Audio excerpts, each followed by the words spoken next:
இது பிரைடல் மெஹந்தியும் கிடையாது, baby shower மெஹந்தியும் கிடையாது. ஆனால் கொஞ்சம் இன்ட்ரிகேட்டாக இருக்கலாம். என்ன ஃபங்க்ஷன் தானே நினைக்கிறீங்க?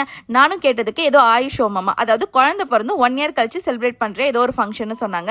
எங்கள் ஊர் சைட்லாம் வந்து மொட்டை அடிச்சு காது குத்துவாங்க. இது எனக்கு தெரியும், கேட்க கொஞ்சம் புதுசாக இருந்தது. அண்ட் இதில் என்ன ஒரு பெரிய விஷயம்னா, இந்த ஒர்க் நாங்கள் front and back and leg complete பண்ணி முடிக்கிறதுக்கு அரௌண்ட் ஒரு 5 to 6 hours ஆயிடுச்சு. இந்த 5 to 6 hours அவங்களோட ஹஸ்பண்டும் அவங்களோட ஃபேமிலியும் தான் அந்த குழந்தைய வந்து ஃபுல்லாக பார்த்துக்கிட்டாங்க. நாங்கள் ஒரு ரூம்லேருந்து ஒர்க் பண்ணோம். ஒர்க் பண்ணி முடிக்கிற வரைக்கும் அவங்க ஒரு தடவை கூட எங்களை வந்து டிஸ்டர்ப் பண்ணவே இல்லை. ஈவன் இன் பிட்வீன் கொஞ்சம் அழுகும் போது இவங்க கேட்டாங்க, என்னப்பா அழறாளான்னு கேட்கும்போது, இல்லம்மா நான் பாத்துக்கிறேன், நீ கண்டினியூ பண்ணணும், அவ்வளோ சாஃப்டா அவங்களோட பார்ட்னர் சொன்னாங்க. இதுல என்ன இருக்கு, இது நார்மல் தானே அப்படின்னு கேட்டீங்கன்னா கிடையவே கிடையாது. இப்ப நிறைய விஷயம் உங்களுக்கே தெரியும். லைக் ஒரு குழந்தை பிறந்ததுக்கு அப்புறம் அம்மா வந்து எல்லாத்தையுமே சாக்ரிஃபைஸ் பண்ணிக்கணும். ஆனா இப்போ அப்படி கிடையாது. ஜென்ரேஷன் நிறைய மாறிடுச்சு.